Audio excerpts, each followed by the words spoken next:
રાજ યુધિષ્ઠિર તેમજ દુર્યોધનનો જન્મ. અહીં ધૃતરાષ્ટ્રની પટરાણી ગાંધારીને અતિ દુષ્ટ ગર્ભ ઉપજવાથી જનયુદ્ધ કરવાનો દોહદ થયો. ગર્ભના પ્રભાવથી હાથી ઉપર બેસી મહાયુદ્ધ કરીને શત્રુઓને મારી નાખવું અથવા બધા લોકોને કારાગૃહમાં પૂરી દઉં એવી ઈચ્છા થવા માંડી. અહંકારની વૃદ્ધિ થવાથી વડીલ વર્ગને નહીં નમતી ગર્વથી અંગને મરડતી તે બધાની સાથે ક્લેશ કરવા લાગી. આ બાજુ પાંડુ રાજાની પત્ની કુંતીએ રાત્રે સ્વપ્નમાં શૂરગિરી, ક્ષીરસાગર, સૂર્ય, ચંદ્ર અને લક્ષ્મીને જોયા. તેના પ્રભાવથી રત્નગર્ભાની જેમ શુભ્ર ગર્ભને ધારણ કરતી કુંતીને દિવસે દિવસે ધર્મના મનોરથ થવા લાગ્યા. અનુક્રમે શુભ દિવસે સુલગ્નમાં 5 ગ્રહ ઉચ્ચ થતાં કુંતીએ એક પુત્રને જન્મ આપ્યો. તે વખતે તેના ઘર ઉપર આકાશમાંથી પુષ્પવૃષ્ટિ થઈ અને નિર્મલ એવા દયાદાર પ્રમુખ ગુણ વડે યુક્ત એવા આ કુમાર ધર્મપુત્ર છે એમ બોલતા દેવો તેના ઘેર આવ્યા. શુભ દિવસે દેવોની વાણીથી મોટા ઉત્સવ સાથે સર્વને પ્રિય અને સજ્જનોના અપ્રિયને હરનાર એનું યુધિષ્ઠિર એવું નામ પાડ્યું. બીજી વાર કુંતીએ રાત્રે સ્વપ્નમાં પવને પોતાના આંગણામાં રોપેલું અને ક્ષણમાત્રમાં ફળેલું એક કલ્પવૃક્ષ જોયું. તે સ્વપ્નના પ્રભાવથી કુંતીએ પુનઃ ઉત્તમ ગર્ભ ધારણ કર્યો. તેથી પાંડુ રાજા અત્યંત હર્ષ પામ્યા.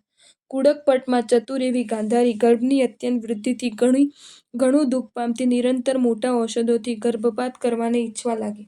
જ્યારે કુંતી બીજી વારના પ્રસવને સન્મુખ થઈ ત્યારે તે જોઈને અતિ પીડિત થયેલી ગાંધારીએ પેટ ફૂટીને પોતાનો અપક્વ ગર્ભ પાડી નાખ્યો. તેથી 30 માસે તેને એક વજ્ર જેવા દ્રઢ પુત્રને જન્મ આપ્યો. પછી 6 માસ સુધી તેને પેટીમાં રાખીને પૂર્ણ દેહવાળો થઈ સૂને બતાવ્યો. જ્યારે તે ગર્ભમાં હતો ત્યારે તેની માતા ગાંધારી દુર્યુદ્ધ કરવામાં આદરવાળી થઈ હતી.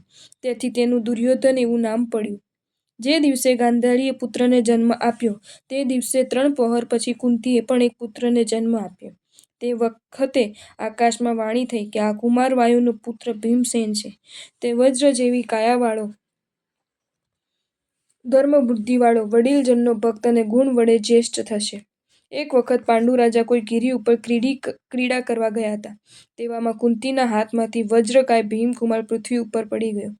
ભીમના પડવાથી ઘંટી વડે ચોખાની જેમ બધી શિલાઓ ચૂર્ણ થઈ ગઈ, પણ કુમાર અક્ષર શરીરી રહ્યો. તે જોઈ કુમારને લઈ આ વજ્રકાય છે એમ બોલતા દેવોએ હર્ષના સ્થાનરૂપ એ કુમાર કુંતીને આપ્યો. ત્યાર પછી કુંતીએ પુણ્યયોગે ત્રીજો ગર્ભ ધારણ કર્યો. તે સમયે સ્વપ્નમાં ગજારૂઢ થયેલા ઇન્દ્રને જોઈ કુંતી જાગી ગઈ. થોડા સમય બાદ તેને દેહદ થયો કે ધનુષ્ય લઈ દ્રઢ રીતે દાનવોને દળી નાખું અને શત્રુના ઉચ્ચ સ્થળને ચૂર્ણ કરી નાખું. પછી સમય આવતા તેને એક લોકોત્તર કુમારને જન્મ આપ્યો. તત્કાલ આકાશવાણી થઈ કે આ ઇન્દ્રપુત્ર અર્જુન નામે કુમાર છે. એમ કહી દેવોએ પુષ્પવૃષ્ટિ કરી, દુંદુભીનો નાદ કર્યો. અપ્સરાઓના નૃત્યુ સાથે રાજાએ પણ મહોત્સવ કર્યો. પછી મદ્રી નામની સ્ત્રીથી પાંડુ રાજાને નકુલ અને સહદેવ નામે 2 પુત્ર થયા. ધૃતરાષ્ટ્રને પણ દુર્જય, પરાક્રમી અને શસ્ત્રશાસ્ત્રમાં ચાતુર એવા અનુક્રમે 100 પુત્ર થયા. એક વખત કુંતી યાત્રા કરવા નાસિક નગરમાં ગઈ. ત્યાં તેણે શ્રી ચંદ્રપ્રભ સ્વામીનું નવીન ચૈત્ય કરાવ્યું. પછી પૂજા, આળત્રિક, નેપથ્ય અને મુનિદાન પ્રમુખ સર્વ ક્રિયા કરીને પોતાના સ્વામીની સાથે કુંતી પાછા પોતાના નગરમાં આવી. આજે પણ નાસિક નગરમાં જઈ જેઓ એ 8મા પ્રભુને ભક્તિથી પ્રણામ કરે છે તેઓ આગામી ભવમાં બોધિબીજ પામીને પરમ ગતિ મેળવે છે. આ બાજુ નૈમિત્તિકના કહેવાથી કૃષ્ણથી નિશ્ચિત થવા માટે કંસે મોકલેલા કેશી નામના અશ્વ, મેષ નામના ખર અને અરિષ્ટ નામના વૃષભનો કૃષ્ણે ઘાત કર્યો. તેથી નિમિત્તિયાનો કહેવા પ્રમાણે બનવાથી કંસ કૃષ્ણથી પોતાના મરણની મનમાં શંકા કરવા લાગ્યો. પછી પોતાના શત્રુની ખરી પ્રતીતિ કરવા તેણે શાર્દ ધનુષ્યની પૂજાનો ઉત્સવ કર્યો. તેમાં પોતાની બહેન સત્યભામાને પણ આગળ બેસાડી અને પોતાના માણસો પાસે ઉચ્ચ સ્વરે સર્વ ઠેકાણે એવી આ ઘોષણા કરાવી કે જે કોઈ આ ધનુષ્ય ચડાવશે તેને દેવકન્યા જેવી આ મારી બહેન પરણાવીશ. તે કામમાં જ્યારે કોઈ પણ રાજાઓ સજ્જ ન થયા ત્યારે અનાદૃષ્ટિ નામે પોતાના આત્માને વીર માનનારા વસુદેવના પુત્ર રથમાં બેસીને ત્યાં જવા લાગ્યા. રાત્રે ગોકુળમાં સૂઈ રહી પ્રાતઃકાલે કૃષ્ણને સહકારી તરીકે સાથે લઈ મથુરાના માર્ગે ચાલ્યા. કૃષ્ણને રથમાં બેસાડ્યા ન હતા. રસ્તામાં રથને સ્ખલના કરનારું એક વૃક્ષ આવ્યું. તેને કૃષ્ણે ઉખાડી નાખ્યું. પછી પ્રીતિથી અનાદ્રષ્ટિએ તેમને રથમાં બેસાડ્યા. સવારે સભામાં આવીને અનાદ્રષ્ટિ તે ધનુષ્યને ઉપાડતા સ્ખલના પામ્યા. તે વખતે સર્વ લોકો હસી પડ્યા. તે સર્વના હાસ્યથી કોપ પામી કૃષ્ણે તરત જ તે ધનુષ્ય ચડાવી દીધું. વસુદેવે કંસના ભયથી આ ધનુષ્ય મેં ચડાવ્યું છે એમ બોલવા અનાદૃષ્ટિને સૂચવી કૃષ્ણ સહિત તેને ત્યાંથી જલ્દીથી રવાના કરી દીધો. આ રીતે શત્રુના સત્ય નિર્ણય ન થવાથી કંસે શત્રુનો નિશ્ચય કરવા માટે વળી સત્યભામાના લગ્નનો ઉત્સવનું બહાનું કાઢી મલ્લ યુદ્ધ જોવાની ઈચ્છાએ સર્વ રાજાઓને બોલાવ્યા. કૌતકી એવા કૃષ્ણ તે સાંભળી બલરામની સાથે ત્યાં જવા ચાલ્યા. માર્ગમાં આવેલી યમુના નદીના દ્રોહમાં કાળી નાગનો કૃષ્ણ વડે નાશ કર્યો.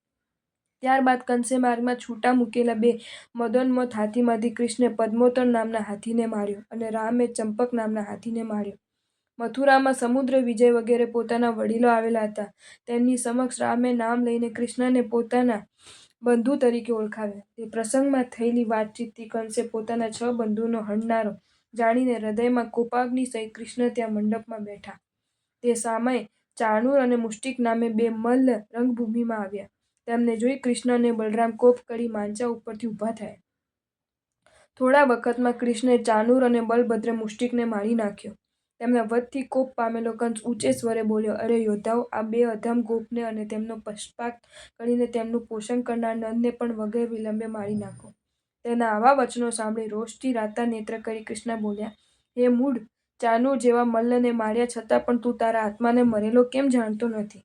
માટે પ્રથમ તો મારાથી હણાતા એવા તારા આત્માની રક્ષા કર. પછી ક્રોધને લાયક જે લાગે તે નંદ વગેરેને બતાવજે. આ પ્રમાણે કહી કૃષ્ણે છલાંગ મારી તેના મંચ ઉપર જઈ કંસને કેશ વડે પકડી પૃથ્વી ઉપર પાડી નાખ્યો. તે વખતે કંસની રક્ષા માટે કંસના સુભટો વિવિધ પ્રકારના આયુધો હાથમાં લઈને કૃષ્ણને મારવા દોડ્યા. પરંતુ માંચાનો એક સ્તંભ ઉપાડી તેઓને બલભદ્રે બગાડી દીધો. પછી કૃષ્ણે મસ્તક ઉપર ચરણ મૂકીને કંસને મારી નાખ્યો અને કેશથી ખેંચી સમુદ્ર જેમ લાકડાને બહાર ફેંકી દે તેમ રંગભૂમિની બહાર ફેંકી નાખી દીધો. તે વખતે કંસના પક્ષના કેટલાક રાજાઓને યુદ્ધ કરવાને તૈયાર થયેલા જોઈ રાજા સમુદ્ર વિજય પણ અનુજ બંધુઓની સાથે યુદ્ધ કરવા તૈયાર થયા. જ્યારે સમુદ્ર વિજય રાજા સામા થયા ત્યારે તેઓ સામા થવામાં ટકી શક્યા નહીં. પછી રામ અને કૃષ્ણને લઈ સમુદ્ર વિજય પ્રમુખ સર્વે ઉગ્રસેન રાજાને મથુરાનું રાજ્ય આપીને શૌર્યપુર ગયા. કંસના મરણથી વિહ્વલ થયેલી તેની પત્ની જીવયશા યાદવોનો ક્ષય કરવાની પ્રતિજ્ઞા લઈ રાજગૃહ નગરમાં આવી. છૂટા કેશ મૂકી શોકથી ઊંચે સ્વરે રુદન કરતી પોતાની પુત્રી જીવયશાને જોઈ જરાસંઘે રુદન કરવાનું કારણ પૂછ્યું. અતિ મુક્તક મુનિએ કહેલા કંસના વધથી માંડીને સર્વ હકીકત તેણે ત્યાગ કરી. તે સાંભળી જરાસંઘે કહ્યું, વત્સે, તારા શત્રુઓને હું રોવરાવીશ. તેની એવી રીતે સમજાવીને જરાસંઘે સીમક નામના રાજાને બધી હકીકત સમજાવીને સમુદ્ર વિજયની પાસે મોકલ્યો. સમુદ્ર વિજય તેનો સત્કાર કર્યો. પછી તેને જરાસંઘનો સંદેશો આ પ્રમાણે કહ્યો કે હે રાજન, કુલાંગર જેવા રામ અને કૃષ્ણ મને અર્પણ કરો. કંસને હણનારા એ બંને રામ અને કૃષ્ણ કારણ વગરના તમારા વેરી છે. તેથી તેમનો ત્યાગ કરીને પૂર્વની જેમ મારા શાસનનો રાજ્ય ચલાવો. તે સાંભળી પ્રથમ દર્શાર સમુદ્ર વિજય અંતરમાં દુભાઈને સોમક રાજાને કહ્યું, હે જરાસંઘ, રામ કૃષ્ણ ઉપરના મારા સ્નેહના કારણને જાણતા નથી, પણ હે સોમક રાજા, તે રામકૃષ્ણની માંગણી કરતા તમે કેમ લાજતા નથી? કેમ કે એ બંને ભાઈ તો દેહમાં નેત્રની જેમ અમારા હરિવંશના મંડન છે. કદી અમારા જીવિતનું દાન થાય તો ભલે, પણ એ બંને વત્સનું દાન થવાનું નથી. માટે જાઓ અને આ વાત એ પોતાના જામાતા કંસના માર્ગને અનુસરનારા જરાસંઘને કહો. રામકૃષ્ણે કોપના સંભ્રમથી જોયેલા સોમેલ રાજા તત્કાલ ત્યાંથી ઉઠી વેગથી જરાસંઘ પાસે જઈ તે વૃત્તાંત જણાવ્યો. ઉગ્રસેન રાજાએ પ્રીતિ વધારવા માટે પૂર્વથી અનુરાગ ધરતી પોતાની પુત્રી સત્યભામા કૃષ્ણને આપી. બીજે દિવસે સમુદ્ર વિજય રાજાએ પોતાના બંધુઓને એકઠા કરી કૌષ્ટકી નામના એક ઉત્તમ અને હિતકારી નિમિત્તાને બોલાવી પૂછ્યું કે ત્રિખંડ ભારતના અધિરાજ જરાસંઘની સાથે લડાઈ કરવામાં જે ભાવી બનવાનું હોય તે કહી આપો. નિમિત્તાઓએ કહ્યું, મહાપરાક્રમી રામકૃષ્ણ ચિરકાલે જરાસંઘને મારી ત્રિખંડ ભરતના અધિપતિ થશે. હમણાં અહીંથી પશ્ચિમ દિશાના સમુદ્ર તટને ઉદ્દેશીને જાઓ. ત્યાં જતાં તમારા શત્રુનો ક્ષયનો આરંભ થશે. માર્ગે જતાં જે ઠેકાણે સત્યભામા 2 પુત્રને જન્મ આપે તે ઠેકાણે નગરી વસાવીને તમારે નિઃશંક થઈને રહેવું. તે સાંભળી 18 કુલકોટી યાદવોના નાયક સમુદ્ર વિજય રાજા પરિવાર સહિત વિંધ્યાચલની મધ્યમાં થઈને ચાલ્યા. અહીં જરાસંઘ સોમક રાજાનું કહેવું સાંભળી ક્રોધથી પ્રજ્વલિત થયો. તે જાણીને કાળ નામના તેના પુત્રે કહ્યું કે હે સ્વામી, અહીં યાદવો કોણ માત્ર છે? તેમનો વધ કરવાની મને આજ્ઞા આપો. એટલે પછી અગ્નિ, આકાશ કે જળમાંથી પણ ખેંચી લાવીને તેમને હું મારી નાખીશ. ત્રિખંડપંથી જરાસંઘે 500 રાજાઓ, ઘણી સેના અને નાના ભાઈ યવન સહિત તેને મોકલ્યો. જાણે સાક્ષાત કાલ આવ્યો હોય તેમ કાલને આવેલો જોઈ રામકૃષ્ણના રક્ષક દેવોએ માર્ગમાં એક પર્વત વિકુર્વ્યો તથા રસ્તાના એક દ્વાર પાસે ઘણી ચિતાઓ અને તેની પાસે રુદન કરતી એક સ્ત્રી તથા અગ્નિની ભસ્મીભૂત થયેલું યાદવોનું સૈન્ય વિકર્વ્યું. તે સ્ત્રીને જોઈને કાલે પૂછ્યું, હે ભદ્રા, તું કેમ રૂવે છે? જવાબમાં તે બોલી, જરાસંઘથી ભય પામીને બધા યાદવો નાસવા લાગ્યા. પછી તેમની પછવાડે કાળ અગ્નિમાં પેસી ગયા. દર્શા અને રામકૃષ્ણ પણ ચિતામાં પ્રવેશ કર્યો. તે બંધુઓનો વિયોગથી હું પણ હવે અગ્નિમાં પ્રવેશ કરું છું. આ પ્રમાણે કહીને તેને અગ્નિમાં પ્રવેશ કર્યો. એટલે દેવતાથી મોહ પામેલા કાલે પોતાની પ્રથમ કરેલી પ્રતિજ્ઞાને સંભાળી સૌને સાક્ષી અગ્નિમાં પ્રવેશ કર્યો. પછી યવનકુમાર વગેરે સર્વે પાછા વળી ગયા અને આ સર્વ વૃત્તાંત મગધપતિને કહ્યો.